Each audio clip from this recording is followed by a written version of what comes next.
Ladies and gentlemen, welcome to another edition of Beyond the Album Cover with Jarrell Mason, where we get inside the entertainment industry with those in the know and give them their flowers while they're here to be celebrated.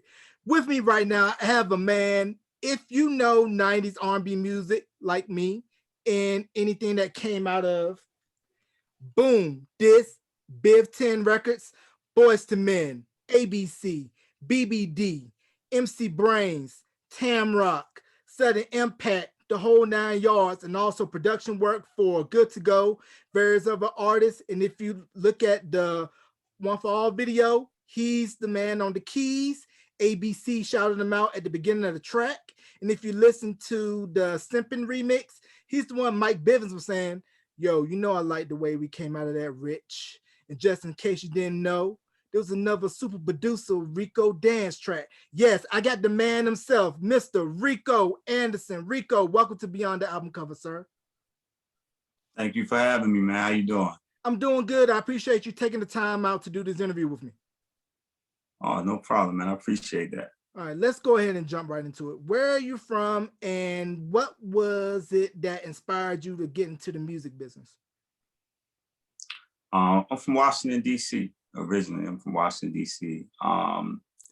And I guess what inspired me was I was always in the entertainment. You know, as a little kid, you know what I mean? I like Michael Jackson like everybody else, you know, Prince. And then I guess as I got into like going into my teenage years, hip hop, you know, really started emerging. And then there was actually a you know, through videos, you know, you would start to be able to see hip hop producers, you know what I mean? And you had, you know, Marley Marl, you had Herbie Lovebug that was out there, you know. Then later on, Teddy Riley came, you know, with Guy, but he was also associated with other, you know, hip hop artists. You know, Eddie F was with Heavy D and the Boys. So it's like now I had kind of like I was able to look and see like, oh, okay, these guys are like the kind of stuff that, you know, that I'm into. I like, you know, making beats and sounds and that type of stuff.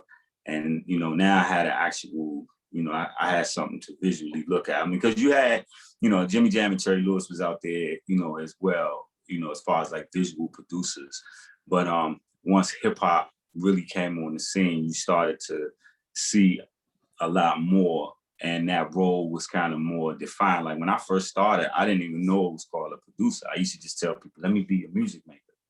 You know what I mean? Because I didn't even know what the, you know, that was the actual, you know, term up, you know, for it.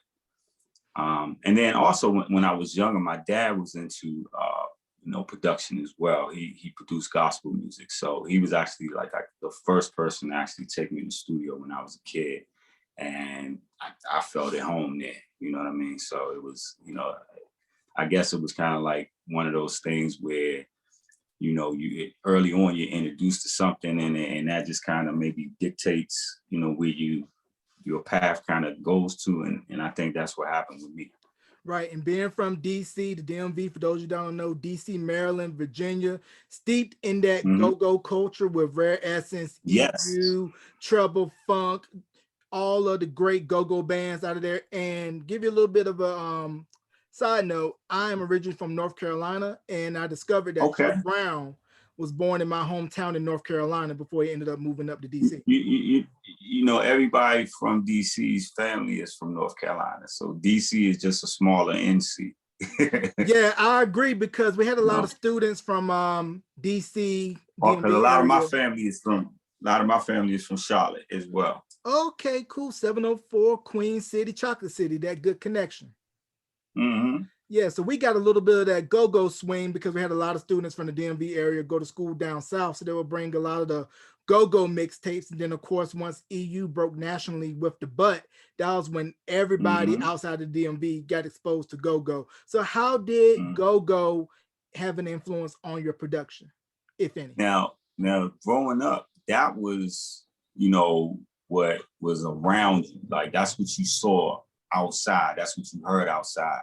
That's what the beat that was being banged on the desk at school, you know what I mean? Or, you know, this, that, and other. That's what, you know, people was doing in the lunchroom. And so that's what was in the air. growing up here. And then later, hip hop came. You know what I'm saying? But go-go was, I mean, as a actually, I grew up in Southeast and Potomac Gardens, and Trouble Funk used to practice like right there in the like the parking lot, or the rec place or whatever. So as a kid outside on the tricycle, I'm watching them practice. You know what I mean? So it was just a natural thing. Like it just felt like it was always there. You know what I mean? So when I started getting into music production, I actually was making like go-go type song, go-go kind of beats and stuff like that in my early, formative years of production, just experimenting, trying different stuff, trying different things. I would remake, different songs that go-go bands did, just to, see how they did what they did. And then I was doing the same thing with R&B records and with hip hop records. You know what I mean? So I think that, from my very early beginnings, I think that had like it was definitely a major influence, on me, because even with like the records that were coming out, I was studying those musicians the same way that, the other musicians that were on, top 40 record albums, you know what I mean? So I had the same level of respect for these drummers and keyboard players and, guys that played the synthesizers and this, that, and the other, that I have for, people that were making, more mainstream music. Mm-hmm. Yeah, and now I mentioned earlier that EU had broken nationally with the butt on Spike Lee's School Days, but also Herbie Lovebug Azar, he took some of the go-go swing and put it in the early Salt and Pepper records like Shake Your Thing, Express Yourself, and then Clark Kent, he put that go-go sound in the Spread My Wings remix for Troop. Right. Yeah. So, I mean, it's been around, and then you figure when Grace Jones did Slave to the Rhythm, that was EU. That was playing behind it, on that song. So, the early Curtis Blow records, If I Rule the World, that sampled Go-Go, you know what I mean? I believe Trouble Funk did a sample, you know what I mean? So, and then they actually, made songs together in those, those early years. So I'm a total product of the combination of all of that happening at the same time. Right. And then also during this time, we got to mention BET was headquartered in DC. You got the Mecca HU right there. And then, of course, Georgetown and everything that the late John Thompson was doing in the 80s and early to mid 90s with those teams. It was like DC still is the hold on, wait a minute, hold on. You can't forget Marion Barry. He was the man around here at that time. the former mayor, Marion Barry. So DC always been the epicenter of Black culture and being in its true unadulterated self. So what was it like growing up in DC when all of that is just going on? It was great, man. You know what I mean? Like the city always had some kind of a pulse to it. You know what I mean? It wasn't as fast paced as like a New York, but at the same time, it really wasn't, like super slow, like if you really went down south at the time, you know what I mean? Like we were on top of all of the trends. As a matter of fact, we set a lot of trends that a lot of people follow, you know what I mean? So, and so it was a real exciting time, you know what I mean? And, growing up in DC at that particular time, you know what I mean?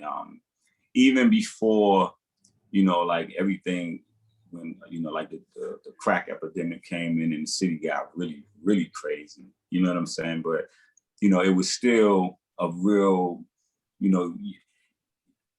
it was real, family oriented, you know what I mean? Community oriented, it was, families that lived on different blocks and, you know what I mean? So everywhere you went, you kind of knew somebody that knew somebody, you know what I mean? It was kind of one of those types of things, you know what I mean? And it definitely was Chocolate City at that time, you know what I mean? Like everywhere you went, you know. So it was a certain level of pride that existed, you know, amongst everybody that was here. So to get your hip hop fix back before it became available everywhere, did you have to tune in like for specialty Yeah, shows on yeah. KYS My, and PGC? Or nah. This was even before that. The very first hip hop outlet I do believe that the DMV had was on WOL. It was an AM station, and they were on 8th Street in Northeast. Same, you know, where Petey Green was at. Mhm. You know, it was the same radio station. You know what I mean? So if you ever saw that movie Talk to Me with Don Cheadle, Yeah. that whole thing, that was about the startup of WOL, that particular station, which later Kathy Hughes married the guy that, you know, started that, and then it became, you know, she owns Radio One. You know what I mean? So that's where your KYSs and all that stuff come from down the line. But WOL was actually an AM station. And it started off, at first it was a dude, I believe by the name of JJ Starr was the DJ. And then it was a guy by the name of Conan, who later went on to be the big radio personality in on Baltimore radio. But Conan was, I believe, Conan is from DC. And he started out on WOL, and he would do like a hip hop. It was like a 1 hour or 2 hour show, and then they would play, you know, different hip hop music, and then some of the artists or groups that was making tapes or songs or whatever, you could send your stuff in, and you know they would play it, and then even the rappers from the city, you know, would call in, and it would be a battle. You know what I mean? So they would battle each other. You call in, and you know they battle on the radio, and then everybody call in and vote and say, you know, who was the best, and this, that, and the other. So that was the very early stages of hip hop when it hit DC. You know what I mean? So because it was a very, very, very small community, it wasn't immediately accepted. You know what I mean? So it took a minute to really grow in this particular area, you know, as far as people that were actually interested in doing it. And it was very interesting to hear the differences in how the hip hop shows in DC was different from what was going on up in New York or Philadelphia or whatever other region you were in, because it was still where hip hop was underground. And if you had your own specialty show, you had to do something different to make it stand out. Because I believe there was an AM station out of Baltimore, I think WEBB, with DJ Jeffrey C. And man, his cuts, his mixes were crazy. Yeah, you know what I mean? I mean, like I said, they had a variety of, you know, different shows that were, you know, coming from different places. And, you know, and that's how a lot of us got that exposure early on. And then, you know, it turned into, you know, your MTV Raps coming on, and then it turned into, you know, the box, you know, come in where you could order whatever you know, wanted to see right then and there. And, you know, with BET's Rap City coming into play, you know, and so gradually it you know, that evolution, you know, kind of unfolded. And then also during the mid 80s as well, you had Stacey Lattisaw blowing up, doing her thing, and then DC native Johnny Gill, who was originally a solo artist signed to Cotillion, but then later ended up linking up with New Edition, which leads me to my question: how did you end up hooking up with Mr. Michael Bivens? Okay, interesting story. I was actually, the night that I met Mike at like about 3:30 in the morning at an IHOP restaurant.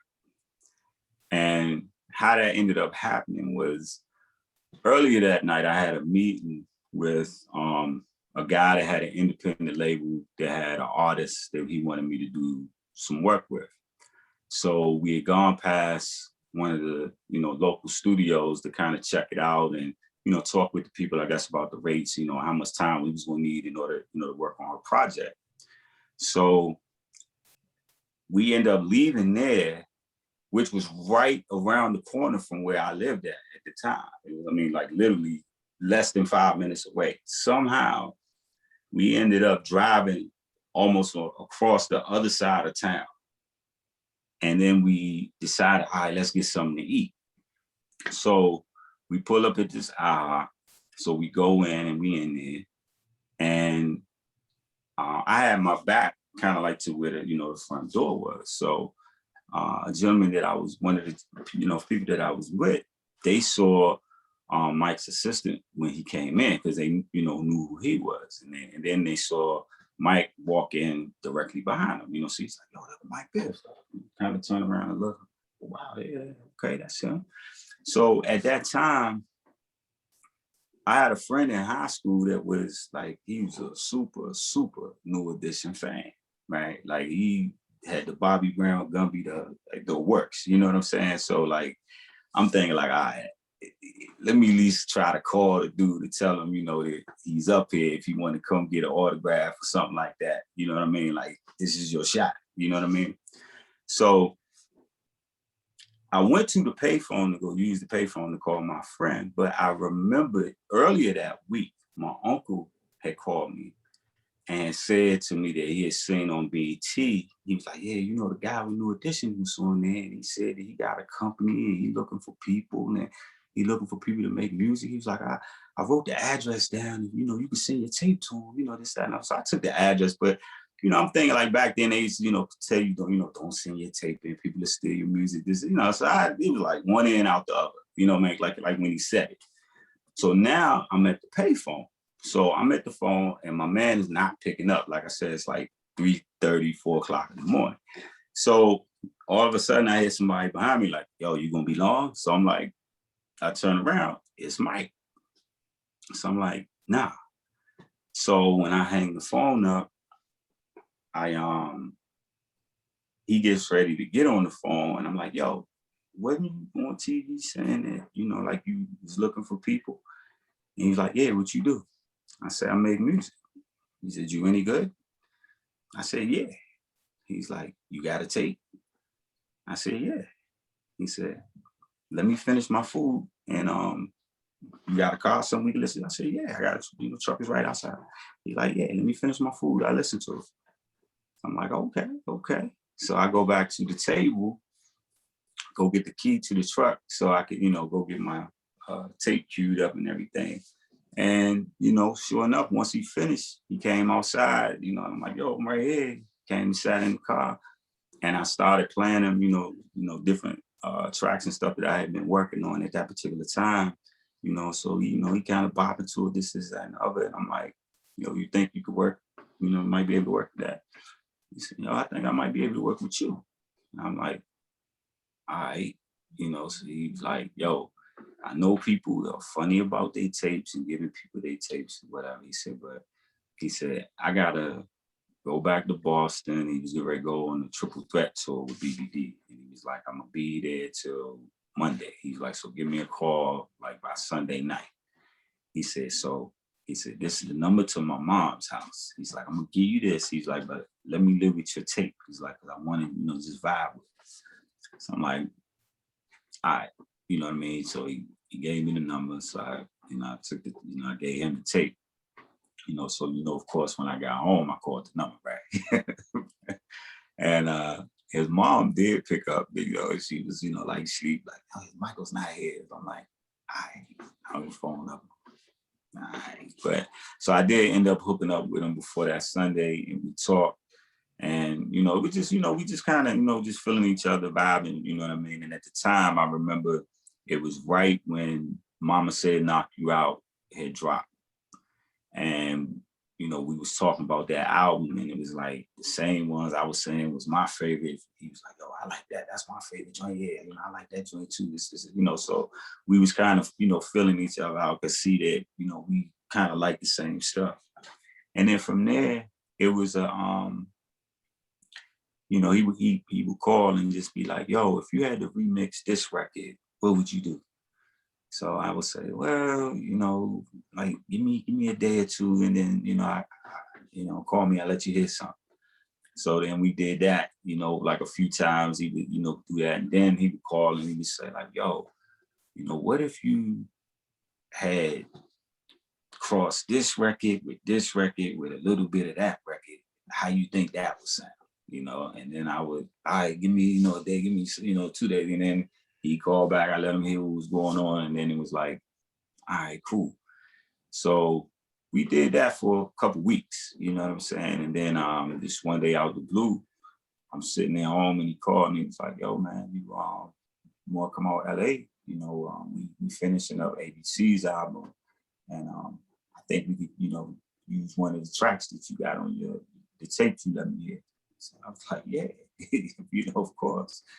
And so that's, I ended up going there, and that ended up me, you know, being the first song, you know, that I ended up doing was with Another Bad Creation. The song ABC, the song Cooling at the Playground album. Man, that is crazy. You had the tape already ready to shoot your shot. And who knew that a Rudy Tooty Fresh and Fruity would be extra rewarding? How about that? I ain't even eat nothing that night. I was, you know, like once I, you know, I was thinking about the music in the tape at that point.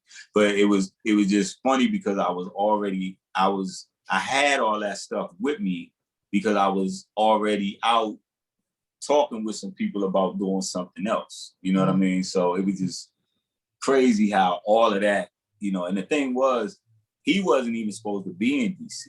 What happened is it was a snowstorm that happened in Boston that they couldn't, well, they had like bad weather or something, and they wasn't landing no planes. So he ended up getting, you know, stuck in DC for like a day or two extra. And that's why he was even there. Wow. See how everything line up, all, you know, symmetry and everything. Now, Yeah. by the time you hooked up with Mike, was Boyz II Men already in the picture at this point, or was this right around the same? Yeah, when we met, he told me about Boyz II Men, and he told me about ABC. He told me, you know, the groups that he had. You know, when we were sitting in the car listening to the music, he was like, yo, I got these little kids, you know, I got these little dudes, you know what I'm saying? ABC, and then I got these other cats from Philly, Boyz II Men, and, you know, and he's kind of telling them like, all right, okay, you know, I'm listening, you know.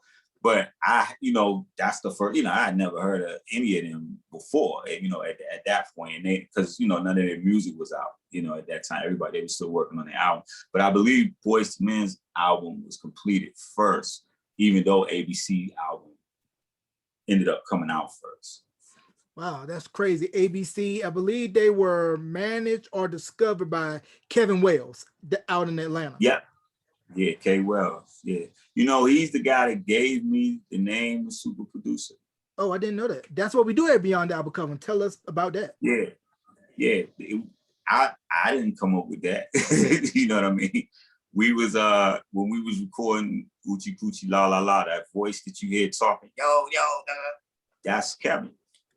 Wow, I never knew that. So he was in the studio that day, and we was like, yo, get on the front of the record. And that's when he starts it off. Yo, there's another Oochie Coochie joint. And then, you know, I say, yo, Brains, kick the first verse. That's me saying that part. And then at the end, he comes in, and when he says, such and such and such, it's a super producer. And that's the first time I ever heard it, when he said it right then and there on the record. And then everybody just started saying it on the records after that. Right, man. And how did you end up coming about doing the title track on the East Coast Family compilation, which featured everybody from ABC, Boyz II Men, Hayden, Cole, Sudden Impact, Big Ant, Yvette, future actress Yvette Nicole Brown from Community. Yeah, how about that? Yeah, who knew? And it was funny to see the New Edition miniseries and how she played Mike's mom and how it all came back full circle for her. Yeah, that was full circle there. Yeah, she did a great job. Yeah, definitely that. Yeah, it was, I know that we were working on a Biv 10 compilation album. And that's, you know, because I was working with Tamrock, I was working with Lady V, she was working on something, I was working with, you know, all of the different acts that were, you know, on or part of the label at that time. And then, you know, we were kind of figuring out how we were going to comprise it. And then it was a thing of, well, we need to, you know, do a joint where everybody is, you know, together.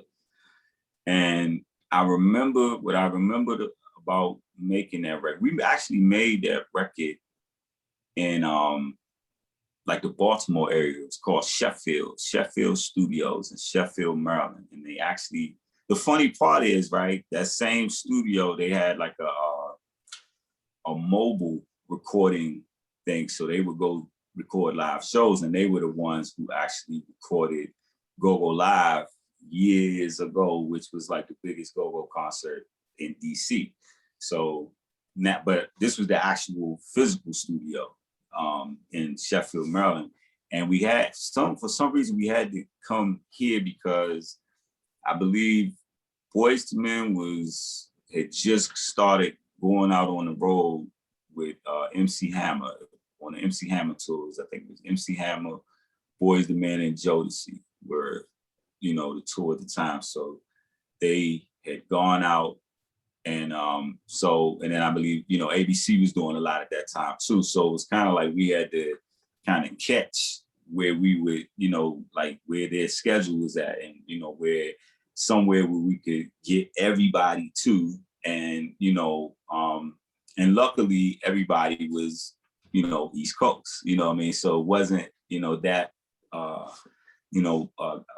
it wasn't like we was trying to bring a whole lot of people from the West Coast to the East Coast. Some people was able to drive, what I mean? Some folks was able to fly in, and what I mean? Because so it wasn't as difficult. So and I remember we got everybody got there, and I remember when the wild part about it was, I remember when we got to the studio, my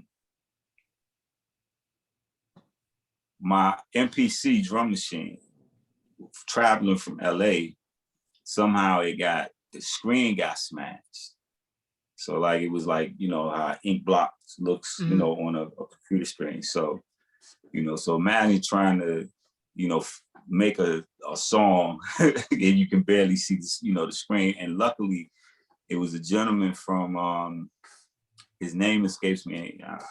I apologize for that, but he was with the group Midnight Star. And I think he was one of the, like the producer that was, a part of that group. And he had an MPC and he let me use it. And so I was able to use his, and I was able to get the actual track done. And while I was working on the track, little by little, everybody was writing some kind of a part, for it. So it just kind of just came together, like that, what I mean? Like, and, once we got the track down, I remember we got everybody in. That scene you see for the actual album cover, that's from the recording session with all of us together in the picture. Mm-hmm. That's from the actual, when we recorded the vocal of everybody, all for one, and we had everybody in the booth together, or not even in the booth, it was like a choir room, what I mean?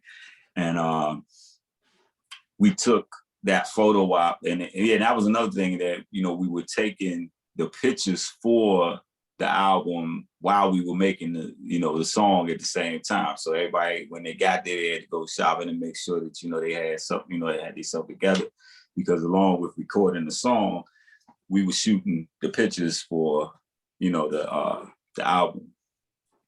Wow, man, that is crazy. Now for the video, was it also kind of done sort of within that same time frame? Since like you mentioned earlier, ABC and Boyz II Men were out on the road at this point. Yeah, that we did in Houston. That was my very first time going to Houston, and it was extremely, extremely hot, I remember.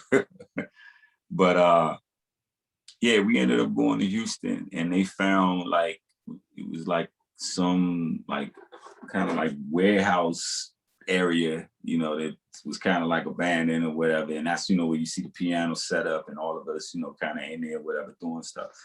And we pretty much got out there, was out there like from early in the morning, pretty much, once the sun came up, like all day until, like, I think pretty much the nighttime. Because at nighttime, I think the scene where you see is, where it seems like we all at this long table, doing the one for all for one. That was done once it got dark outside, and because you didn't really need, any light for that, so yeah. But it was all done in pretty much a day, when we shot that video. Wow. So was Mike supposed to be in the video but couldn't because everything was going on with BBD and couldn't make it to the shoot? No, he was there. He was the director. Him and Lionel Martin directed the video. He was, he had been in all the videos. You know what I'm saying? He had been in, he had done that. You know what I mean? He had already been in, this was, he was in Motown Philly. He was in Aisha. He made a brief little spot in a Simpin, I believe. Yeah, you know what I mean? But he was like, yo, I'm moving into a different position, so I'm gonna play this role. So he was in the him and Lionel Martin, I believe, directed the video together. So he was there the whole, through the whole thing. Right. And you can catch my throwback interview with Lionel Martin, aka the Big Kid, on Beyond the Album Cover, and also on YouTube. And also on YouTube, you can catch my throwback interview with Aaron Kane, formerly of Sudden Impact and White Guys. And I felt like with them and Hayden, I was like, man, they were about to blow, because if you look at Sudden Impact, they were like a very much heavy R&B version of New Kids on the Block from the Tidewater area of VA. Shout out to everybody in the 757. Yeah, they was repping Virginia Beach. You know what I mean? Like before, I think anybody even came out of there. You know what I mean? Like, yeah, I remember, going down there, to kind of vibe with them or whatever. And, they were, very, very well known and, pretty big, in their area, you know what I mean, for, what they were doing at that time. So, yeah, they definitely a part of that.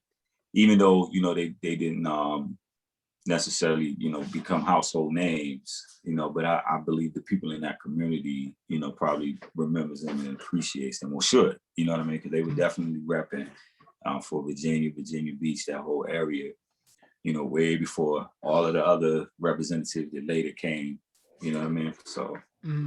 Right. So you mentioned you had a cut on ABC's album Coon at the Playground. Did you have any interactions with Dallas Austin? I met Dallas. By the time I came in, he had already done, all of the stuff that he was doing. So my song is like the last song on the album, because it really was like the last song done. That and the song Spider-Man, which Dr. Freeze and Spider-Man, and also the great Howie T, he helped, produce that as well. He was there for the session, and he helped me too. He actually helped me make my first record, getting through the song ABC, you know what I mean? Like that was the very first time that I had, been in a, major studio, this, that, and the other. And Howie was really like a cool OG. He kind of, he saw that I didn't know, this or didn't know that, whatever. So he like, yo, come here, let me show you this, yeah, okay, I got my computer here. Let me help you with this, let's do that. So, he was, Freeze did too, but Howie really spent, quite a bit of time with me, like just kind of showing me what it was, that I needed to be doing, and even, certain equipment, like, yo, you need to get you this, you need to do that, So yeah, he put me on point, when we were doing that. But as far as with Dallas, me and Dallas met each other. We stayed at the same hotel, and we would see each other in passing, because his balcony was like right on the front of the hotel. So I would be coming in, and he would be up there, yo, hey, yo, what's up, yo, come up, holler at me, I'll be up here. So we would keep, kind of missing it. And then one day it was like, I'm coming right up, you know what I mean? And I ended up going up there. And the funny part was, we ended up kicking it for like, we talked and until the next day came, just about music and equipment and production, and you know what I mean? Like, I did the same thing when me and Devontae Swing, when we met each other, like, producers, especially like back then, like all of us kind of were like the same in a certain way. We all had like a same interest that, and it was certain things that everybody didn't know about. You know what I mean? So we was kind of like, you know, we could kind of speak a different language to each other in talking about music. Mm-hmm. You know what I mean? Or even, you know, studying, you know, certain different artists or whatever, you know, all of us were, you know, huge fans of Prince, you know what I mean? So just, you know, going through, you know, all of his productions and, you know, this is another. So, you know, a lot of times, you know, we, like I said, when you got around those kind of people, you know, we could go on and on, you know, for hours just talking about music, whatever. And that's kind of like my first interaction with him was like that. Right, great minds think alike. You mentioned Devontae from Jodeci and how when you listen to a lot of his productions, you can hear easily the church influence because, you know, his family very well known in the church circles. Look up on YouTube, Reverend Donald the Great, Beulah Land, and then of course with Casey and JoJo coming from a church background as well, the Haley Singers, and you know everybody in their family can blow. You can hear a lot of the chord structures, the projections, the melodies has a gospel ting to it. And then when they ended up studying under Albie Shore and Kyle West, which you could catch my interview with Kyle West as well on Beyond the Album Cover, that by the time Forever My Lady was to drop, they were ready. And Devontae is a beast, self-contained, right? Produced, composed, arranged. You could definitely tell he studied. People throw that word genius around. People throw that word around, genius. Likely. He's one of them. I can't say no more. I can't say no more. Devontae, a bad He's boy. one of them. Yeah, he's one of them. Mm-hmm. And then they get that label to a lot of people, but he's one of them for real. Right. And the one thing that I was thinking about, you know, with me being a young boy at the time, 6, 7 years old, around 91, 92, that ABC, White Hot, Aisha, Playground, and then coming on after that, Crisscross comes out with Jump and becomes a massive pop hit. I was like, how come ABC and Crisscross never toured together? Both are from Atlanta and both are White Hot. I don't know.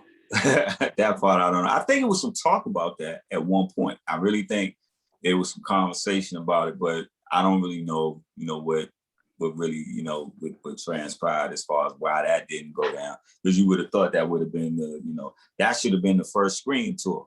Yeah, that would have been a no-brainer. Like I said, both acts are from Atlanta. There was also right around the time when everything out of Atlanta was starting to pop with them, and then everything that was coming out of the face, and then later on with the Dungeon Family, Outkast, Goody Mob, Slim Cutter Calhoun, and everybody else that came after that.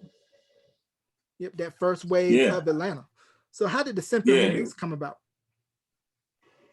Oh, the Simpin remix. What's interesting is that was kind of like a bittersweet thing I remember with that. I remember I went to Philly to record it in Philadelphia. And I remember when I was laying the actual track down, you know, all of a sudden the door opened up and this older gentleman kind of walked in and he looked familiar. And then he said, hey man, you know, I like what you guys doing. I'm over here in the other room. I kind of heard you speakers, man. I like what you guys are doing. You know, so I looked at him, I'm like, okay, thank you. And then when he got closer, I looked and he's like, oh, I'm sorry, man. I'm Grover Washington. I said, man, I know who you are. You know what I mean? I was like, I know you are, man. You know, it's a pleasure to meet you. You know, so he was in there next door while we were actually, you know, recording it. And I remember, you know, the guys came in because this was one where they actually sang the vocals again. It wasn't where we synced up to the vocals from what was on the album. So, you know, they came in and, you know, they're a joy to work with in the sense because they, you know, are just so always, you know, so well prepared. And then they're the types that, you know, even if they give you a killer performance, you know, hey, I can give you another one, you know, this, I know, you know, so it was always, you know, very, very easy, you know, kind of like, you know, working with them, you know, and they work well with one another, you know, so, so the thing with that is we went and did that remix, I think, in like a day, You know what I mean? Went up to Philly for like a day. And then the thing that happened though is I remember coming back from Philly. Well, I had like a flight on like one of these little planes, you know, and because it was just, you know, like a 45-minute flight because it was going into BWI from Philly to BWI.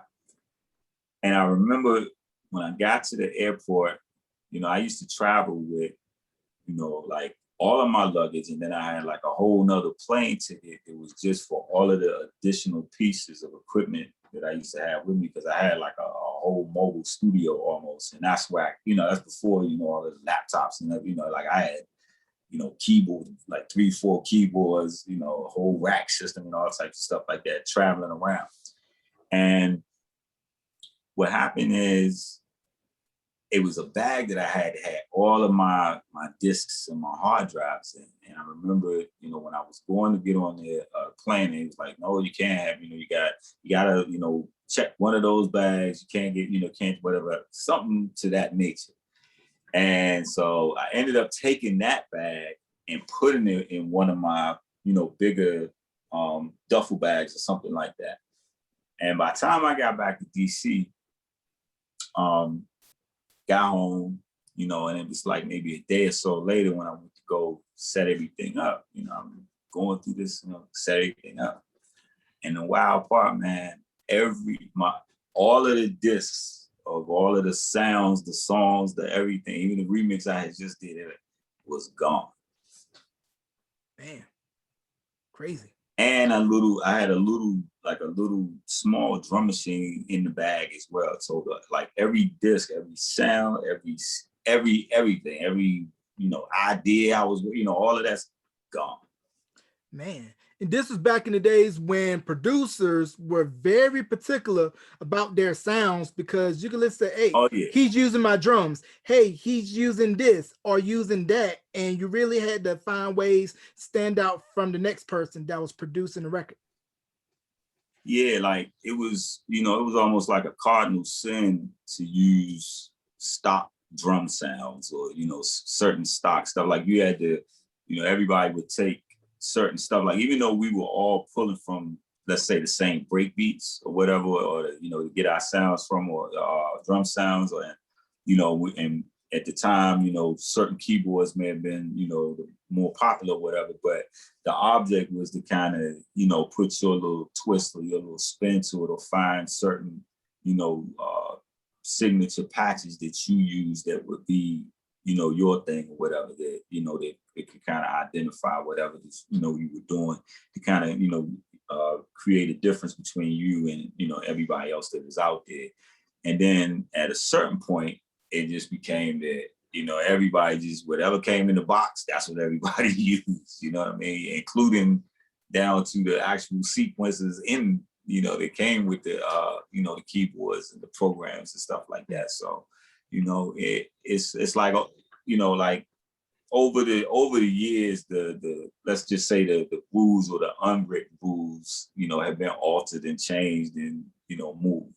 Mm-hmm. So did you use the Insonique at this point, the Insonique keyboard where you had the floppy disk? Yeah, that was my very first quote unquote big boy board. I had the EPS 16 plus.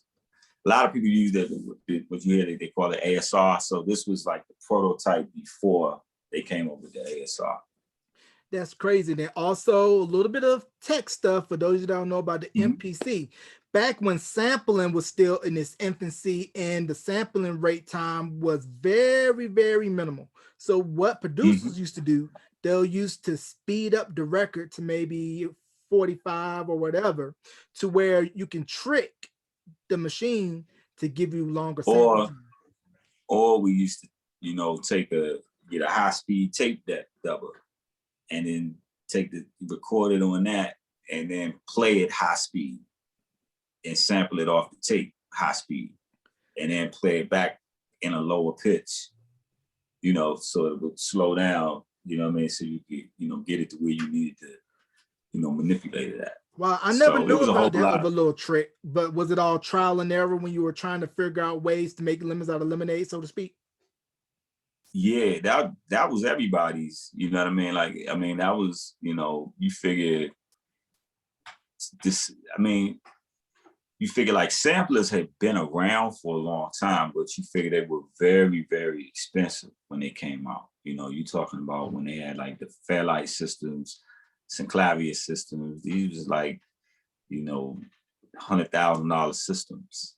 You know what I mean? In the early 80s, they were costing that much. You know what I mean? Um, so a lot of, you know, you figure, I think Marley Marl, his first sampler came off of like a echo pedal. You know what I mean? That was like one of the features, is that it could sample for, you know, a second or whatever. And then they started, you know, making different devices that, you know, would have, you know, 1 second sampler, 2 second samplers. And then, you know, they ended up coming out with the SP12 first, you know, which was like the first kind of, you know, quote unquote, sampling hip hop drum machine. And then the one that really became the centerpiece was the SP1200, you know, because they actually put a floppy disk drive on it. The one before it didn't have a disk drive. You have to go get an external floppy to, you know, back your stuff up to or whatever. So, and then the MPC came after, you know, the craze of the SP1200. So that was like really for the longest time, pretty much all throughout the 90s and going, you know, into really heavy into the 2000s. I mean, people still using MPCs now, you know what I mean, for, you know, they are, you know, even with these, you know, digital programs and stuff like that, controllers and all of that. So, you know, that they were always, you know, major. And then also the rack mount samplers too were very important, you know what I mean? Because the you figure that for hip hop, you know, a lot of producers first starting out were using the Akai S900 and then the 950, which, you know, was like the first one that stretched the sample. You know what I mean? Jay-Z made a line about that on Reasonable Doubt, I believe, or one of his oldest songs, and he was like, you know, he would, you know, stretch his pack like the sample in a 950.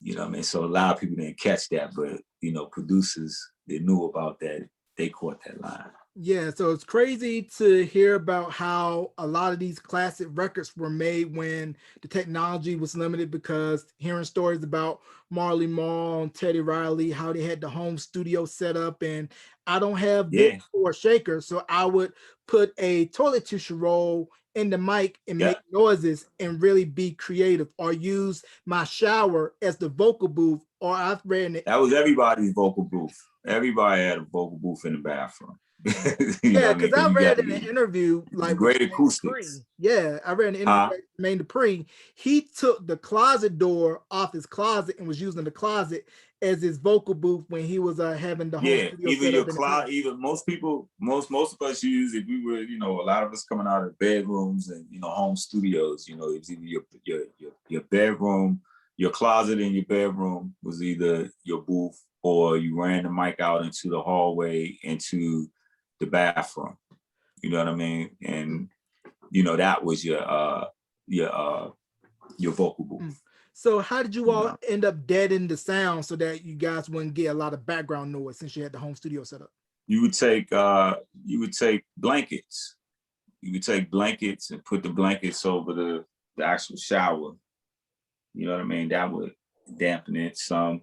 And then you could take, if you had like a towel rack on the back of your door, you could hang, you know, heavier stuff there that would, you know, kind of deaden the sound too. You know, so you could do that. If you had like a rug, like a little, you know, look like you know, like a square, you know, a little area rug, you know, put that up under your mic. You know what I mean? Just to give it, you know, so you wouldn't get, you know, some of that, you know, rumble of feedback. So it's all kinds of little, you know, like everybody had their little tricks of the trade, you know, of you know, what you were trying to do. But then the thing about it was, that's what made the sound was the imperfection.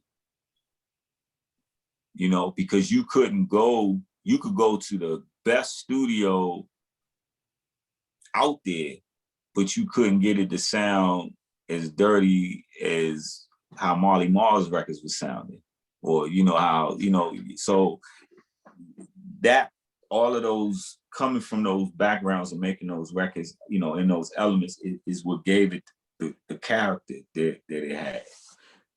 It gave it that bite, because if you listen to Poison, I mean, it had bite. It was pretty much a hip hop album production wise, with R&B sprinkled in, and that was because they did a lot of work on that album with the Bomb Squad, who did Public Enemy, Ice Cube's debut solo album. So it had that grit.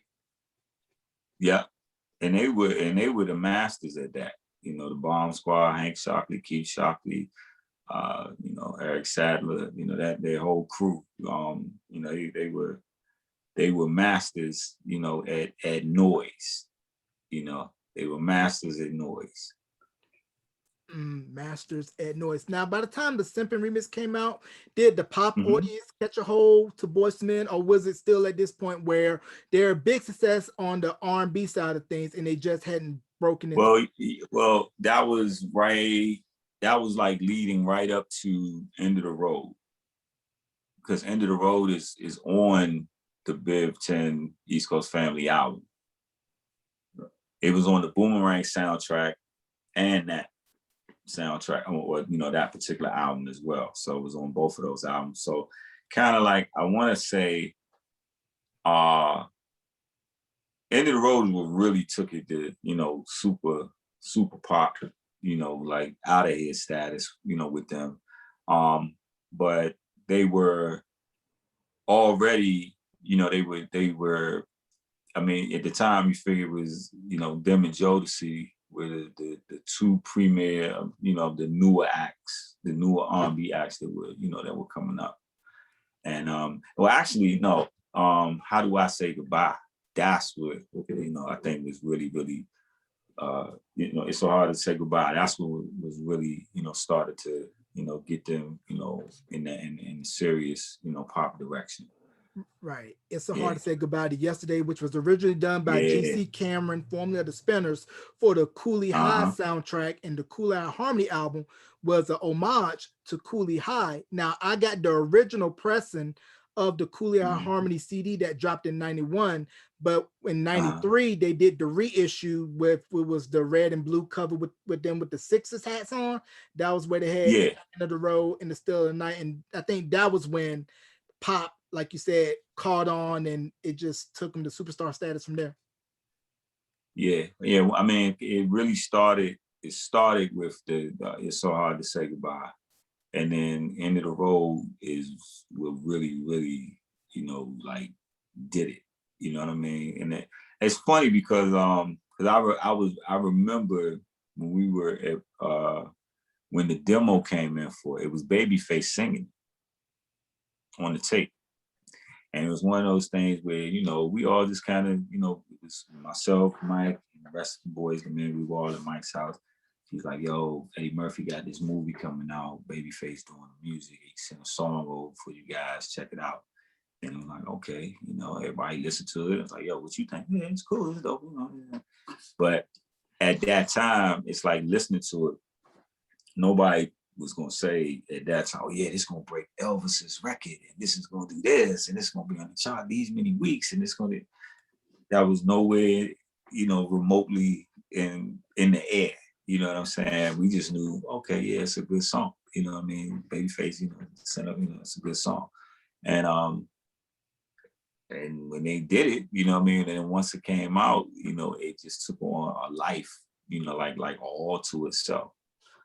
You can still sing it to this day. Now, I don't know if you know this, but I'm gonna share this. But right when Boyz II Men was getting ready to record the 2 album, Tim and Bob had some songs for the 2 album for Boyz II Men, but Gerald Busby told them, I want more established producers on the sophomore album because they're already blown up pop wise at this point. So Tim and Bob ended up putting those songs that were original for Boyz II Men, ended up putting them on 112's debut. Oh, okay. Yeah, like Now That We're Done, Can I Touch You? Because if you listen to them, they sound directly like Boyz II Men records. Right. Yeah. Well, yeah, I mean, those guys make great music. You know what I mean? So, you know, even if it didn't work with Boys Man, it was going to work with somebody. You know, so you know, it worked with 112. You know, so that's that's great for their situation. Right. So how did you end up linking up with Good to Go? You can catch my throwback interview with Natalie Fernie, and they were managed by Hiram Hicks, who also managed BBD. Well, there you go. That's how it was. Hiram managed BBD. And it's like everybody was always around. So it's like it was a thing where Freeze had done a track for ABC. And Freeze was managed by Hiram. You know what I mean? Spider-Man and Freeze were managed by Hiram. So, at the time I'm managed, by Bivens Entertainment, and this is one of his acts, so it was kind of one of those, okay, well, one of your people do one of mine, my guy do one of yours, and that's pretty much kind of like, I think, like how it came about. And then it was a good opportunity with them being 5 girls, and then we had at the time, the white guys, or, which later became Sudden Impact, 5 guys, 5 white, it was the perfect match. You know what I mean? So it's like, all right, well, yeah, let's put this together and see what happens. Yeah, Good to Go, dope group, Never Satisfied, dope record. And you can also catch throwback interview that I done with Kevin Thornton from Color Me Bad, Jeremy Jordan, Joy Marshall from Jade, and also former head of Giant Records, Cassandra Mills. Oh, okay. Yeah. So you could get the full Giant story. Now, being from the DMV area, did you have any early interactions before Dru Hill came out to the public? No, not like that. I met Dru Hill when I actually met them at Island Records in the office, because I had a group myself, R&B group myself, that I was shopping, there at Island, and they were interested in signing us, and it was a situation where kind of like they were interested in Dru Hill also. And the person that was bringing us in, the person that was bringing Dru Hill in, had a little bit more seniority in the company. So they went with that situation. You know what I mean? But we met them. Well, I remember meeting them there, at Island, right before. As a matter of fact, here's another situation where I was there when the song came in. That they were sitting in the room listening to the Tell Me demo from the movie Eddie soundtrack, but Dave Hollister was on there singing it. He was singing the demo to the song. Originally, I don't know if it was originally for him, but he was on the tape, and they were listening to it as, hey, here's something that you all could, go in the studio and work on, because like I said, I don't at that time I don't think they had even started recording like any of the songs that ended up going on their first album yet. Man, that is so crazy. And I believe about a little over a year or so ago, Stanley Brown had posted a video on social media playing the reference for Tell Me, and it was of Aaron Hall singing Tell Me. I believe, and I think David, like you said, Dave Hollister also did a reference for Tell Me as well. But it's crazy. It's possible. Yeah. It's very possible. It's very possible. But I definitely know that was Dave on that particular record, because I mean I already knew Dave, you know what I mean? So I knew his voice, you know what I mean? I knew it when I knew him when I heard it, you know what I mean? That was him. So is Ruffins from Baltimore? Do you know? I believe so, yeah.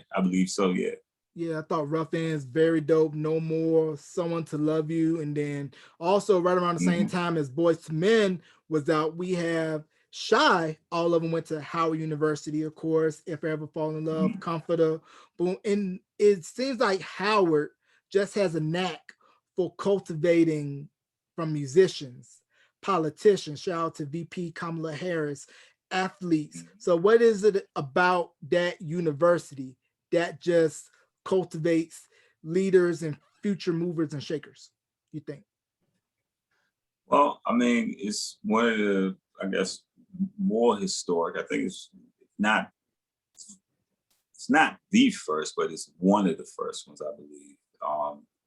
And you know, it just has a very, very rich, very, very rich history. I mean, you only named a handful of people, and you didn't even throw Puff in it. You know what I mean? So, you know, but before that, you know, you got to look at, you know, Debbie Allen and, you know, Felicia Rashad. You know, they were there. You know, I mean, so many different people. I believe Roberta Flack, you know, went to school there. You know what I mean? So you got a lot of, you know, people that studied there. But then this is what you also got to take into account. Well, I guess maybe not for the college, but for the music influence of it, because everybody that went there wasn't a music person. But DC in general, as far as urban Black culture and you know, music and all of that. Yeah, I remember this is the home of Duke Ellington. Duke Ellington, pretty much, if you run the clock back on Black music, you know what I mean? Like, he's pretty much, you know, it ain't too far back you could go, kind of like before him, and you figure all of the giants of music that we, you know, looked at and have revered for years. He's the guy that they all, you know, admire. You know, so you have remnants of all of that here. You know what I mean? You know, you have Duke Ellington, you know, the School of the Arts is here, you know, and that's just was, you know, kind of like buzzing in the air, you know, in DC. And that's why you have, you know, with you know, so many of, you know, just musicians and young musicians that, you know, it's like generation after generation. It's like a breeding ground, you know, like for that, you know, and for, you know, really, really talented artists, you know, just coming out of the city. So I think that when people that come from other places, you know, when they get here, whatever they got, and they mix with, you know, people that's here and, you know, the culture of what's going on here, you know, it only creates, you know, a better, you know, situation. You know, I think it actually, you know, may help or, you know, take them to another level, per se, you know. Right. And the late Donny Hathaway, the late Chadwick Boseman, we go down the There list you of go. all the Yeah, great Chadwick alums Boseman, that were Bisons at Howard. And we mentioned Diddy and how he was going back and forth via Amtrak from New York to DC to go be under the late Andre Harrell at Uptown. And how when he had Biggie signed to Uptown, he had him perform at HU's Homecoming doing Party and BS, which was on the Who's the Man soundtrack. And then we all know the story. Once he got fired from Uptown, started Bad Boy. But Howard had that distinct stamp to say, hey, we're one of the first venues that the greatest rapper of all time performed at before anybody really knew who he was. Yeah, exactly. You know what I mean? And then, you know, then not even just that. I mean, you know, from that area in Howard, you know, a couple blocks away from the school, that's where Chucky Thompson lived. You know, that's where he grew up. You know what I mean? So who ended up being, you know, one of the main, you know, production forces for Bad Boy. You know, he's the guy that produced Big Papa, I think one of the biggest records. You know what I mean? So, you know, he's from here, you know what I mean? And he's from that area. Wow, I never knew that. And Chucky Thompson, look at any prime Bad Boy album credit when you see his name, Stevie J, Mario Winans, D-Dot, Easy Mo B, Harv Pierre, Jack Knight. He's with that crew. Yeah, yeah. But I mean, like I said, and he was, he a lot of the records that he did, I mean, you figure the My Life album for Mary, you know, that's primarily him, you know, like doing his thing. I mean, there's other producers that's, you know, on it, but a lot of that stuff, you know, is him doing his thing, you know what I mean? And he actually, he played in go-go bands. He played with Chuck Brown. He played with a lot of the, you know, different bands and stuff like that. So what people don't realize is but if you talk to him, he'll let you know. a lot of those records, you know, that even though they were big hip hop records, it was him putting, you know, certain go-go influences or mimicking certain go-go musicians, the way that they played or the way that this drummer may swing when he played. You know, he programmed his beat to kind of emulate that. You know what I mean? So, and I did the same thing. When you listen to One for All for One, you can hear all of that, you know, percussion stuff that's going on. That was my go-go influence, you know, coming out, you know, in the music, you know, in the hip hop and R&B music, as well as another guy, Chink Santana, you know, that ended up producing for Murder Inc.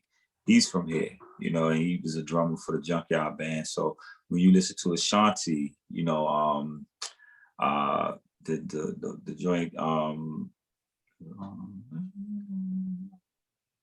I can't, the name of it escapes me right now, but it's the one where, you know, it's got like the outstanding beat with the, you know, the congos in it and everything. Happy.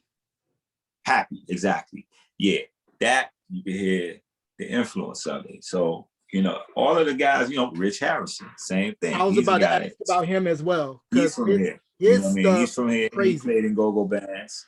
He's played in go-go bands, and then you can hear all of his music that you get that influence. You know what I'm saying? From, you know, the Beyonce records to the A. Marie records. He just did that record on, I believe, Tiffany Haddish, the Drop It Low record. That's, you know, they got the go-go influence into it. So I think pretty much, I mean, you know, that's, you know, you could go from Biv 10 to Bad Boy to Murder Inc. to, you know, to all of those whatevers. One of us that came from this was in there.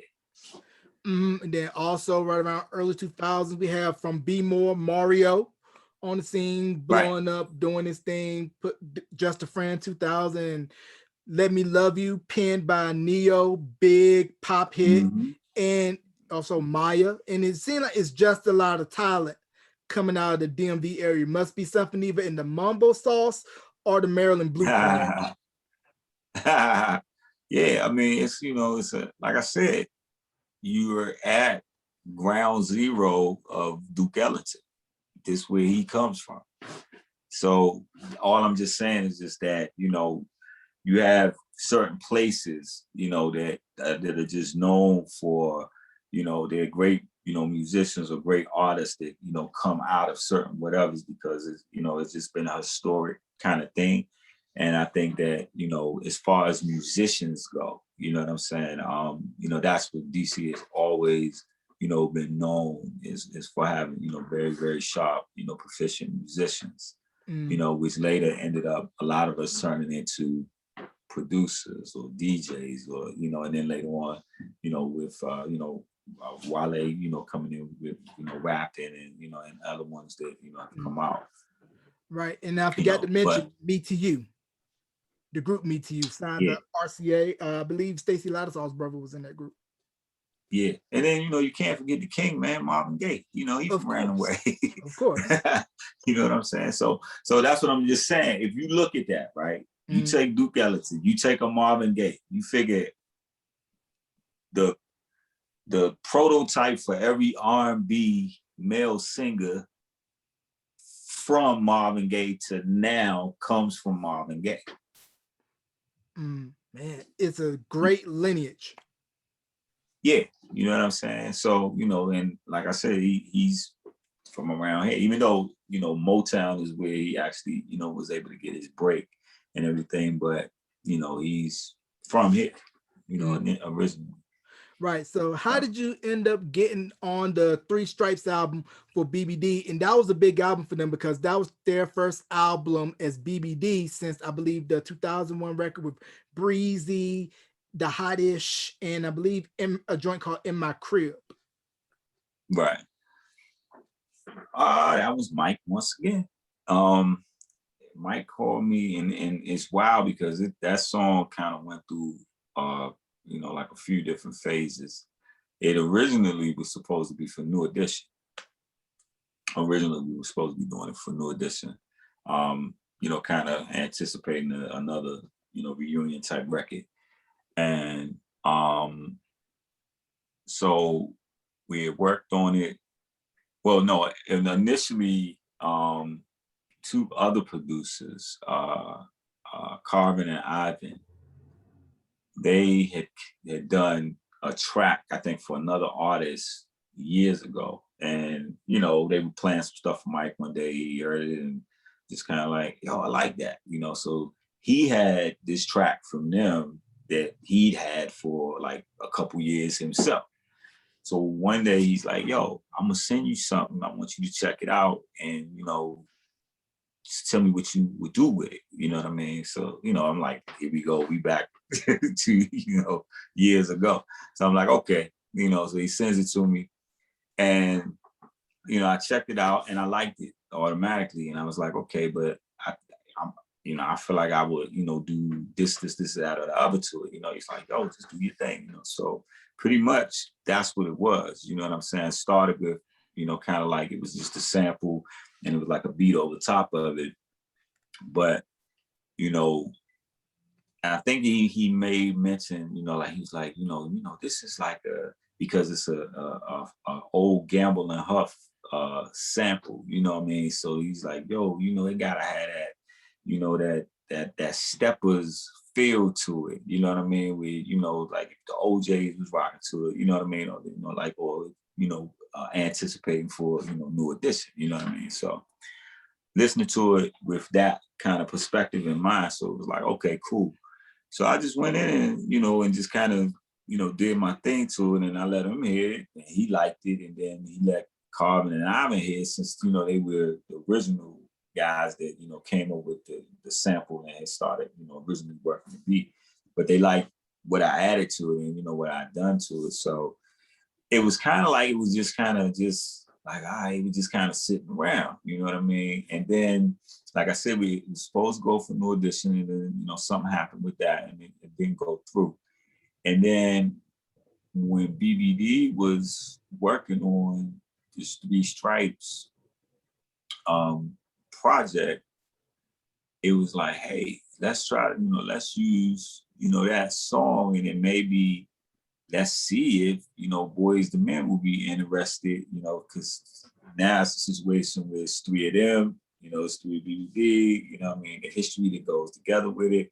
It's like, hey, you know what I mean? This is not a hard, you know, combination to put together, you know what I mean? So, so it was sent to them and, you know, and they liked it and you know, they wanted to do it. So we ended up, you know, I believe that, you know, they have the residency in Vegas. So we ended up going to Vegas and there's a recording studio in one of the casinos. It's really, really nice studio. So we went in and just one night, you know, just knocked it out. You know what I mean? Came and knocked it out. And you know, what you hear, you know, that's the finished result of it.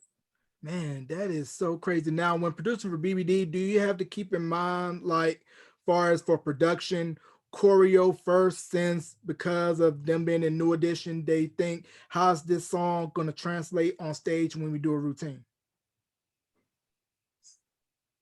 You saying for BBD? For BBD, is it primarily like a choreographed first mindset when you're doing a production, knowing that, okay, I Nah, got to figure out a routine to this? with BBD, like a lot of times stuff that I made or one of the other producers made a beat for a rapper turns out being the beat that they want. You know what I'm saying? So it's not even like you was the thing that you may have made for them, anticipating, okay, they're gonna be dancing, they're gonna be doing this, they're gonna do that. That might be the one that they like, you know what I mean? Because it's almost kind of cliche to them. But something else, they put a whole nother spin on it, and they put a choreography to this type of beat, to this type of, you know what I mean, whatever, and then make it kind of like their thing. So I've just, you know, kind of, I know what my experience with working with them, you know, like most of the stuff started out being for something else, and then you know, then it ended up being, you know, for them. Right. So when you said that an original production was done years ago by a production team and then you come and rework it, now when paperwork is filled out, is it where still the original producers get credit, or does the new producer get the song credit? Because without them, I wouldn't have had nothing to start from. You know what I mean? So, you know, and You know, that's, I mean, pretty much that's, you know, like how it worked out. You know what I mean? So all of us, you know, shared in the credit and, you know, and shared in, you know, everything that came from that particular song. Right. And industry tip 101 for those of you that are starting out, I'm gonna tell you a little secret. Keep your publishing. Keep your publishing. Keep your publishing. Keep your publishing. Don't trade it in for upfront money. Keep it, because if you Right. do, you may be like Mariah Carey whenever that Christmas song plays every year, if you write a good song. Yeah, well, the thing is that, you know, in all fairness, you know, today, you know, there's so much information that's out, you know what I mean? You know, from the internet, from YouTube, and then just from people's life's experiences, and they're actually around to tell other people, you know, and kind of pass that along, you know what I mean? So, you know, it's definitely a thing, you know, you want to encourage the artists, you know, to make sure, you know, to you know, definitely, you know, keep your publishing, you know, keep your masters, you know, if you're an artist and, you know, and you're in a position to be able to do that. You know, because and the reasons why for that, you know what I'm saying? Because, you know, I think a lot of times is that, you know, like, I think a lot of us, when we got in early on or whatever, so much, like all of us, we were more interested in music. You know what I'm saying? I don't really remember running across any producers or artists or whatever that was really, really just, you know, all about, okay, I got my paperwork and nobody, I mean, it literally was one of those things where like somebody from the label does that. You know what I mean? Like, because everybody was concentrated and putting all of their energy and their effort into creating a great product. That's why you look at the music that comes from that time period. It's a great time period for music. You know what I mean? Because that was the primary focus of what everybody was putting in. And then it became, I think, one of the most lucrative times in music as well because of that, though, because of all of that energy, you know, that effort and everything that was put in.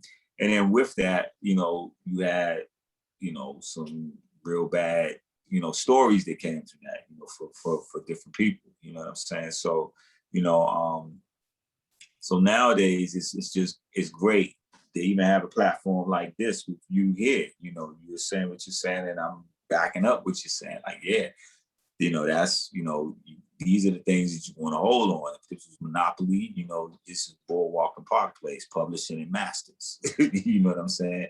This is what you want to hold on to with your, you know, to their life. You know, because this is what gets you beyond the moment. You know what I mean? This is that, having that part is what will take care of you, you know, through the duration of your life. And then it becomes what your legacy is, and you leave on, you know, to your children and your family, you know, even after you're not here. Yeah, because I was reading online recently that Anita Baker was telling the fans, don't Yeah, I just saw that. listen I just to saw their that. music on the streaming services, because if you look at some of these streaming services and their rates per stream, it is low. And I think that the copyright laws need to be reworked to reflect streaming, and so that artists can be fairly compensated for their records. Well, you gotta look at it in a situation like this. For an artist like her contract probably didn't even have anything in it regarding streaming. So the fact that they came up with a whole new revenue, they're like, oh, well, we didn't agree to pay you. You know what I mean? That could be the position, you know, that is being taken, you know, by whomever she's dealing with or whatever label is. You know, that's a situation that a lot of artists that may have had older contracts, is that some of when this newer technology has come in. You know, I think that was the same thing that De La Soul was kind of going through. Like when they signed their deal, you With know, it Tommy was Boy. nothing in it. Yeah, it was nothing in it. It mentioned that they had, you know, that they were to receive anything, any revenue from a streaming, whatever. So now that the label or, you know, technology has created this, you know, the label's, you know, perspective is, well, you know, we're not obligated to pay you from this particular medium. You know what I'm saying? So it's a real, you know, real sticky situation with that type of stuff like that. You know what I'm saying? But you will hope that parties could come to some type of amicable terms. Something that that works for everybody. You know what I'm saying? Because it took both parties working to create something that they could fight about later anyway. So they should both benefit from it anyway. Right. It's definitely about ownership and doing it yourself. Because if you think about the battle that Prince had with Warner Brothers when he had his dispute, when he went to the unpronounceable symbol scrawled slave on his face and was really saying, hey, these labels and the contracts are not really set up in the artist's favor initially unless you prove to them I can sell, and then maybe after your initial contract, you could be able to renegotiate on your own terms. But he was doing it himself back in the mid 90s with MPG.com, Emancipation, and was saying, do it yourself, own your stuff. Well, yeah, I mean, because, I think in his case, it was a situation where you figured, okay, his first, album, maybe the second album, he used, the label's budget. But by the time he got to, I think maybe his third album, he was recording in his home studio. And he's like, well, I'm not, I'm using, I'm, basically funding this, it's, my studio, my equipment, my this, that, and the other. So it's kind of like, I think he was in a position of feeling like, okay, well, this is the, you can pay back the loan, but what I mean, you're not getting any ownership for anything, for the loan. You know what I mean? So, that's why, it's just very imperative and thanks for, artists like Prince and I mean, even as far back, people don't remember, Ray Charles has set the, the bar, for, how you need to be doing it. Kind of, for Black artists initially, but like I said, at that time, that kind of information just wasn't floating around readily. You know what I mean? Especially you figure they were, Prince coming in the late 70s and in the early 80s. Even a lot of us, when we got in the game in the 90s, there's a lot of stuff that a lot of us didn't find out until after it had already happened. You know what I mean? Or after, certain things, had already transpired. So, some people were able to, he kind of dust himself off and pick up and keep going. And for some people, it was, a career altering situation. You know what I mean? So, but nowadays it is so readily available. Anywhere you go, you've got so much, information of what to do. And not only do you have the information, but you actually have the outlet to do it. You know what I mean? Because even when people were saying certain things,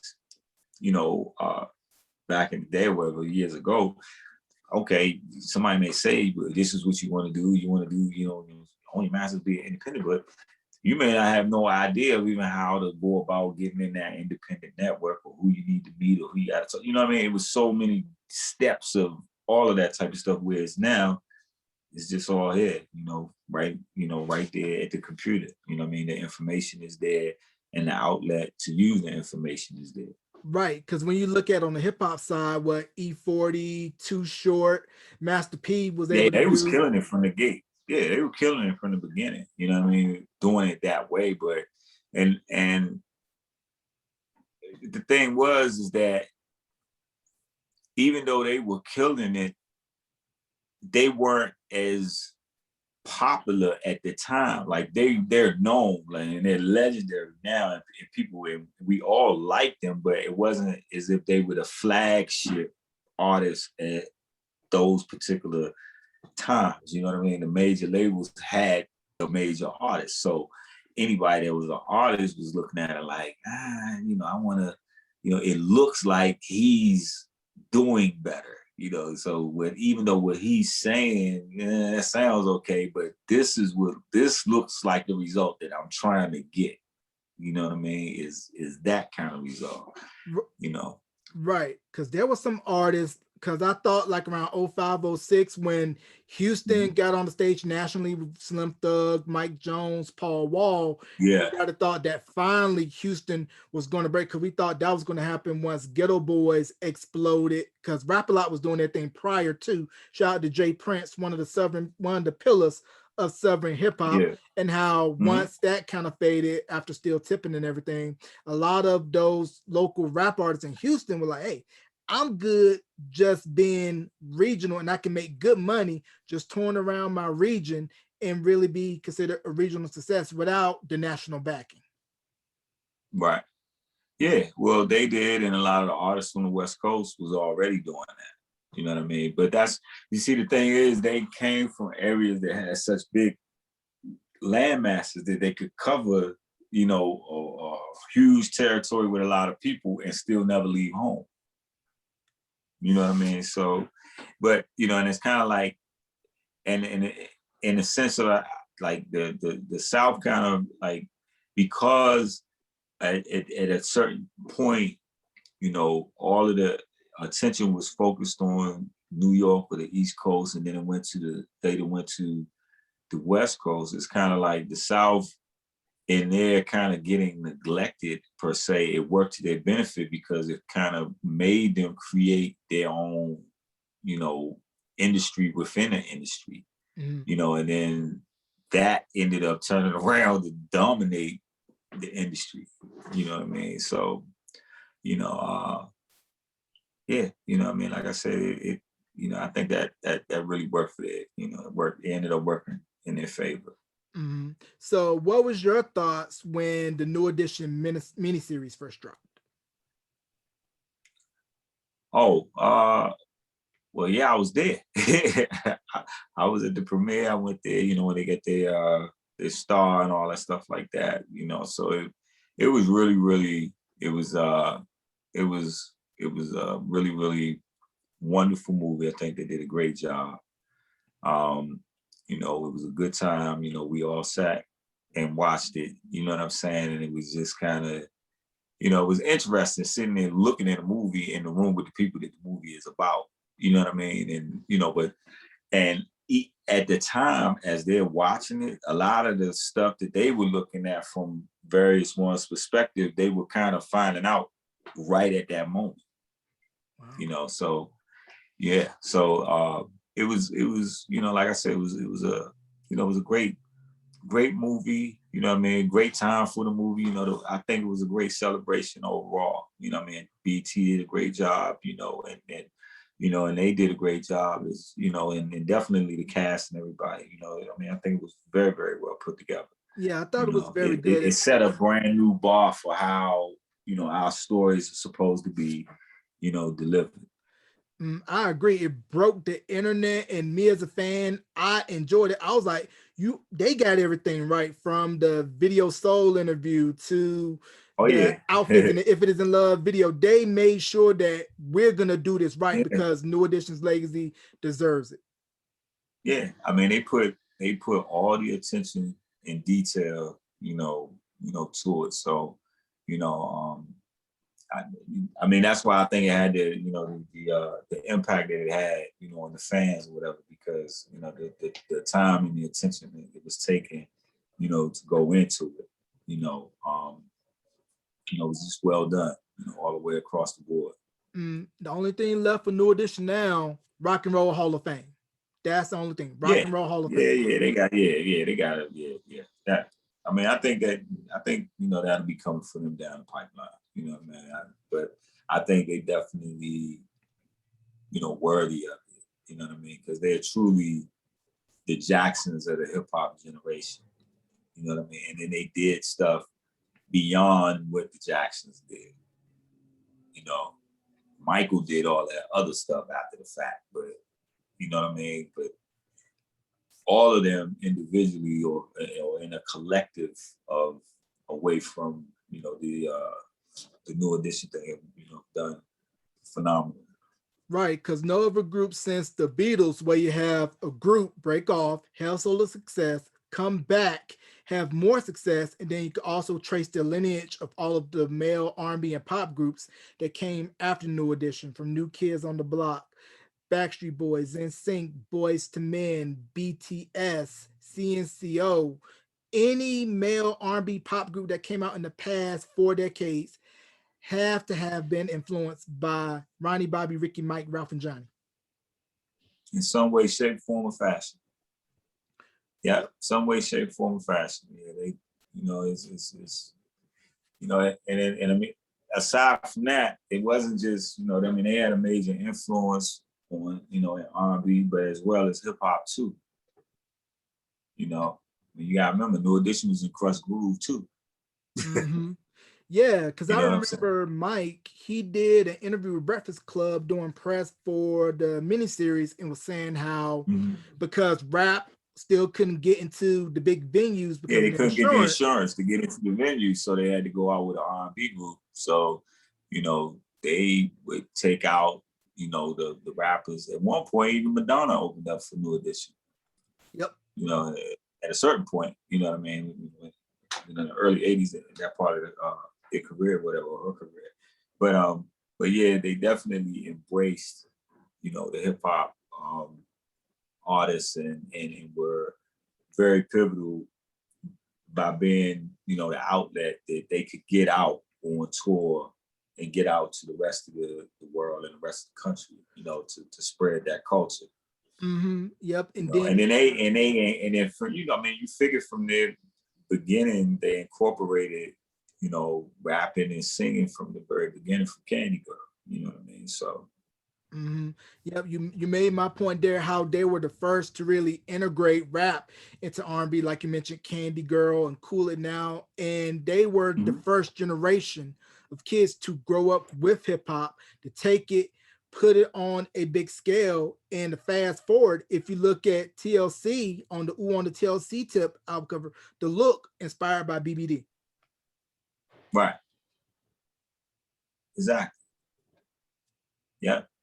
You know what I'm saying? So, and then they went on to be the biggest female group of all time.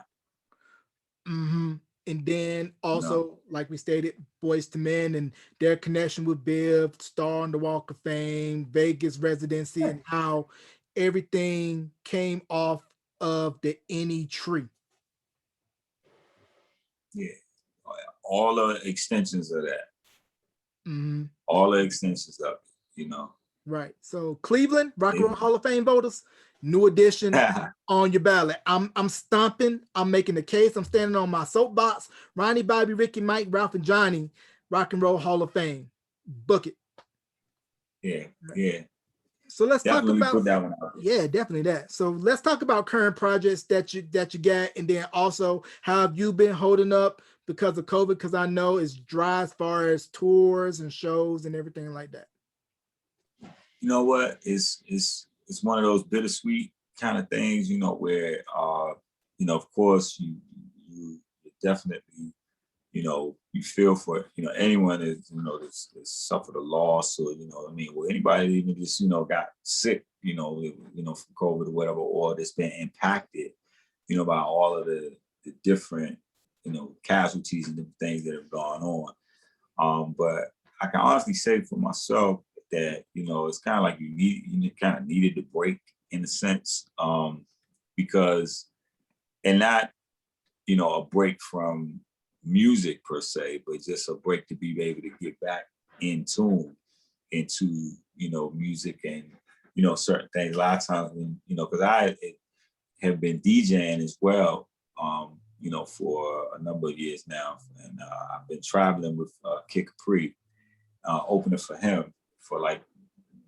the last 4 or 5 years, so we've been on the road like really, really heavy, doing that. And I just know, this time allowed me to kind of get back into focusing, back on, production and just kind of, experimenting and getting into, other ideas and other areas and, just trying different things and stuff like that.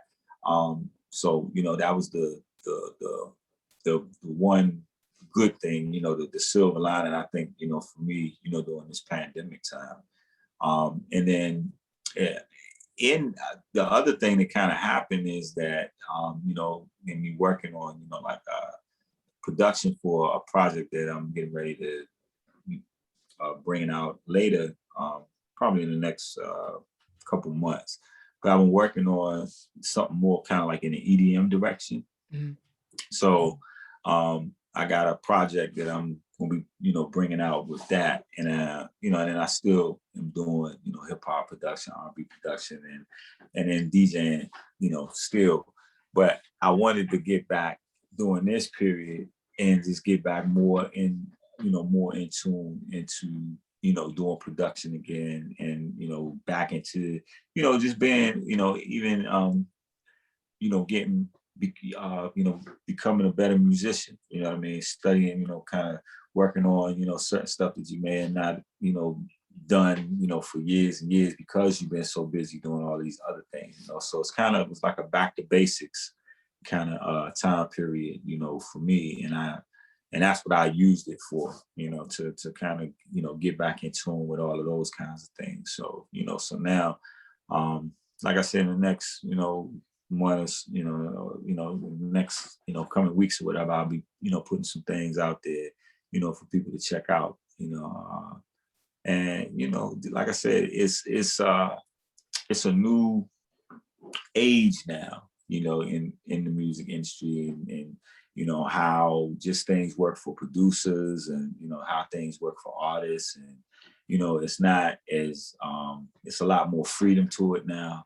You know what I mean? It's not as many rules, and it's not as stagnant. You know, look, you know, you have to do this, or you have to fit in this lane, or you have to do, you know, you have to release this, or you have to, you know, only put one song out, or you only have to, you know what I mean? It's not, it's so much, you know, free reign, I guess, you know, for this time period. So I think that there are a lot of things that I kind of wanted to do and experiment with, and I'm gonna take this time, you know, while, you know, all of the things are lined up, the technology's here, you know, everything is all kind of, you know, there for you to be able to do it, and you know, put some stuff out there, you know, see what happens. You know what I mean? And you know, and just keep the music alive that way. Right. And you mentioned Kid Capri. Can we talk Mhm. about the legendary Kid Capri? And if you know about that 1989 mixtape where he opened up with Stephanie Mills, Something the Way You Make Me Feel, mixed in with Yeah. Impeach the Did President you by, see? yeah, Did you see when they actually did it live on stage? yeah, and the Did you crowd went catch that? nuts. Yeah, I'm the cameraman. That's what we do. That's what we do. I did not know you were the cameraman for that epic Well, moment. I mean, I'm on the stage while it just happened. It wasn't something that was planned. We were just in I want to say Indianapolis, or I think we were in Indiana, because I believe our manager is Amp Harris, and that's his town. And we were doing something, I think, in Indiana, Was it for the Black and Expo? it may have been for the Black Expo, yeah. And you know, we were doing our regular show, and next thing I know, we look on the side, and it's Stephanie Mills right there. You know, it's like, yo, get her a mic, get her a mic. You know, and then it's like, yo, kid, Stephanie Mills. You know, and then he like, all right, he goes to, you know, queuing up Impeach the President, you know what I'm saying? And then he's like, you know, he tells her, hey, you know, I got, you know, what really blew me up in my career is, you know, I did this remix, this is that, another. And I'm like, all right, you know, I just started catching it, and it just happened. She started singing, he started doing his thing, and you seen what happened. Like I said, the crowd went It was nuts. a magical moment looking back at it. You know what I'm saying? It was one of those magical moments, you know, looking back at it. But yeah, it just Right. kind of, it just happened like that. Yeah, because you know, down south, those New York mixtapes went at a premium. You could sell it for like 4 or Oh yeah, 5 times the price. oh yeah, oh yeah, yeah. They were huge. You know what I mean? That whole, you know, the mixtape thing just, it turned into a whole nother industry within itself. You know, so But it's yeah, it crazy was to see. very important, very important. Yeah, it's crazy to see now how labels look at mixtapes as, hey, this is a way to promote your artist or a song, because back in the 90s and stuff, if a song got leaked onto a mixtape, they were tight about that because everything was still going through the traditional route of labels. Mm-hmm. Yeah. Yeah. But that just kind of goes to show you that sometimes, out of, you know, what everybody think is wrong can actually be, what is the, what's going to be the new wave of how things are done. Just look at DJing, right? You could never touch nobody's record prior to hip hop. You know what I'm saying? Like if you think about it, like, when somebody had an album or somebody had whatever, they would hold the record, this way was, was a piece of art, you know what I mean? So it wasn't just, touching your fingertips, you wasn't, trying to scratch it up and, it was something that was, that you kind of held, it was like fine china, per se. So it was held, it was very delicate that you would just treat it. And then here comes hip hop, and it's like, oh, let me get that, and then now look what became of that. But initially, that was looked at as like, almost sacrilegious to do. Mm-hmm. You And know. yeah, and before we close, can we talk about Teddy Mhm. Riley and his impact and how he was able to merge R&B and hip hop, fuse it together, and we get New Jack Swing? Yeah, at that time period, Teddy was the king. You know what I'm saying? Like, as far as all of the younger producers that was coming up, I know myself, and I know when me and Devontae met each other, we spent one of the first conversations we had was talking about Teddy Riley. You know what I mean? And so, um, uh, his impact was, it was just, it was major. You know what I mean? I think he ushered in, the young producer. So everybody who is a young producer that's, coming, out of the, the hood or the street or the this or that or whatever, he was the initial, prototype for the music industry to even trust a teenager to be, a producer like that. Because they didn't even trust Prince when he came in for his first album. He had to, have someone else, and then his second album, they let him, kind of like do his thing. But, Teddy came in and he was hitting on all cylinders. He was killing them, with the rap records. He was killing them with the remixes. He was killing them with the R&B and with fast and slow. You know what I mean? So, for any producer coming up at that time period, it was like you had to study him. You know what I'm saying? Because even though there were other great producers that were doing stuff, like I said, he was hitting in all areas. You know what I'm saying? Whereas another producer or producer team or this that and other, they may have had bigger records in this particular genre, but like I said, his was crossing, the lines. And then on top of it, as a producer, it was just, at a like he was like the the bar or the litmus, as far as even, is what equipment to get, what is he using? That's what everybody want to use. You know what I'm saying? Because, he had, the sound, his drums were, out of this world, you know what I mean? And the sounds and his mixes and, I had a few of his engineers, you know what I mean? And for a lot of the stuff that we did with Biv 10, you know what I'm saying? We were, if I found out that so and so had mixed this, that number for him, oh yeah, let me get him. I want him. You know what I mean? And I work with Dave Way. He mixed a whole lot of Teddy Riley music. Jean-Marie Horvat, you know what I mean? I hired John right after the Bobby album. You know what I mean? After him and Teddy had done the Bobby album, and I think this is even before Rump Shake and all that stuff had come out. So he had done that already. But when, he had left, Future, I ended up saying, hey, let me get a hold of this guy. Man, that's him. He's on the he mixed, quite a few songs on the Hootie Mac album. We brought him in for that. But yeah, so just to kind of bring it back, full circle. Yeah, Teddy definitely was, he was the guy that, so many of us, kind of looked at and wanted to kind of pattern our careers behind, and definitely, because he was making killer music, you know what I mean? And then just just kind of like on a personal note, I remember meeting him like when I was first getting started, in the music business.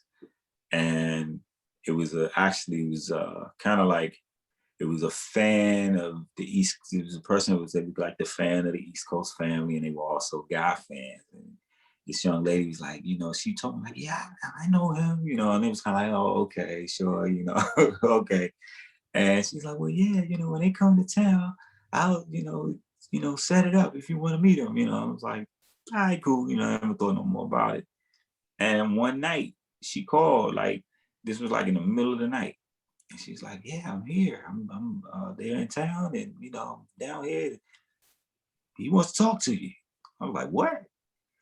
So she gives me the phone, and it's Teddy on the phone. He's like, hey, what you doing? I'm like, nothing. He's like, well, come on down. I went down to the hotel where they were at, and he came downstairs, and it was one of those situations. Like I said, we talked for hours and hours. We talked until we fell asleep, kind of like nodding out on each other, just just talking. And it was nighttime when we started, and the sun was out.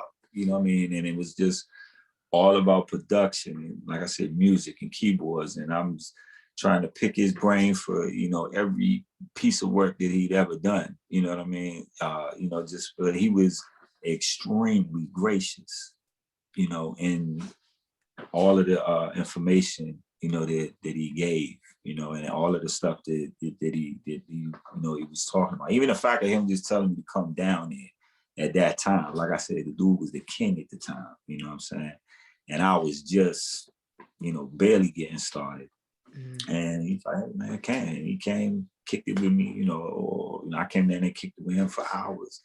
And we talked extensively, about music production, and, just different stuff, things, so yeah, big shout out to Teddy Riley, man. He's definitely, always had and will be, one of the kings out there. You know what I mean? Definitely. A legend. Definitely king of New Jack Swing. Yeah, definitely. Yeah. A legend. And without Teddy, we'll have no Neptunes. Then we mentioned Devontae earlier. If it wasn't for Devontae, we'll have no Timbaland, no Missy, no Tweet, no Player, and also no DC native Genuine. Yeah. How about that? Exactly. He's another one that comes from, the Gogo world. You know what I mean? Mm. So yeah, and then let me mention this too while we're talking, is that I'm on XM doing a radio show now. It's a Gogo radio show. So this is the first time that Gogo has been featured on XM. So now, the local music can finally get out to the world. You know what I mean? So every Saturday and Sunday from 9 to 10 o'clock, we're on Sirius XM channel 141, HUR Voices, myself and my partner, Shorty Corleone.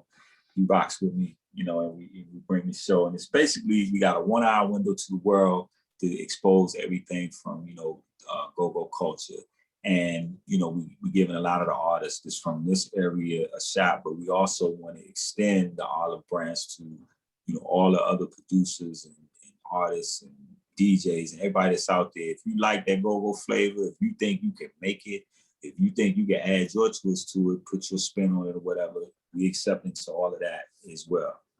All right. I mean? So yeah, so definitely. And then also one more thing I'll plug. Let me just say this. Kid Capri and I, we did a Gogo Pack. If you go to Native Instruments, they have a sounds.com. Is the Gogo Pack where because I've been using equipment and sound packs and all that stuff for years, but never did I ever hear they never had no go-go loops. They never had nothing from, that particular culture, even though a lot of producers, mainly, Herbie and, Teddy and, various ones, have used, kind of go-go loops or sounds and things like that in the music. And, I just said, people need to be able to have access to that. And then to me, I think it's a win-win. I think it gives, producers a different area, for them to express themselves. And then it gives the music a chance to, be able to grow. And, it needs to get somebody to put another spin on it. You know what I'm saying? Just to see what happens to it. Imagine if hip hop never went west and Dre never got to touch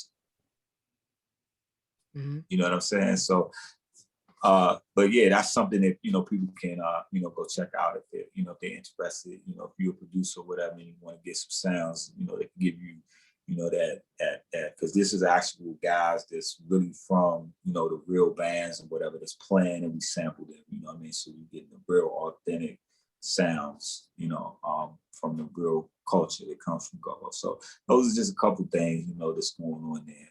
All right. That I'm involved in. So yeah. All right, we're definitely looking forward to that. It's the real deal. It's like you're going to the authentic carry-out spot where you got to look both ways and make sure you're in the right spot. Absolutely. Ain't no way to it, because with everything that's going on with gentrification, they're trying to put half smokes in more upscale areas, but nope, you got to go down to U Street, Ben's Chili Bowl, get you a half smoke with chili. I recommend it. Your life will be different when you have that and some mumbo sauce. Yeah, they world famous with that. You know what I mean? They world famous with that. But it's a lot of, the city has changed. You know what I mean? A lot. It's changed, some for the good, and then some for the bad. You know what I mean? But I definitely, recommend anybody to, come through here and check it out. We got a lot of stuff that's going on. You know what I mean? A lot of entertainment for you. It's a small town, but it's a lot of stuff to do here. Right. Small city, but it's a lot of stuff to get involved in. Yep. So, if ever you're in the DMV area for food, attractions, all that good stuff. So, any shout outs you want to give before we wrap, and also plug your social media? Okay, yeah. You can hit me up. You can hit me up on, Facebook. I'm at Rico Anderson on Facebook. On IG, I'm at Real Rico Anderson. And on Twitter, I'm at DJ Rico Anderson.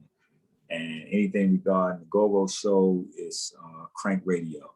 Whether it's Facebook, IG, or Twitter, just put in Crank Radio and you'll see anything regarding the show with that. But yeah, you can reach me that way too as well. Yeah. Okay. And Rico Anderson Music, RicoAndersonMusic.com. All right. Check them out on all those platforms. You can catch this interview on audio or video, wherever you stream your podcast: Apple, Anchor, Spotify, Stitcher, TuneIn, Verbal, wherever you stream, and on my YouTube channel, youtube.com/Beyond the Album Cover. Join the Facebook group, facebook.com/Beyond the Album Cover, to stay updated with all things related to the podcast. Ladies and gentlemen, let's give it up for master of everything, producer, writer, arranger, DJ, all around good dude, Mr. Rico Anderson. Thank you very much for coming on to Beyond the Album Cover. Thanks for having me, man. I appreciate you. Thank you. No problem.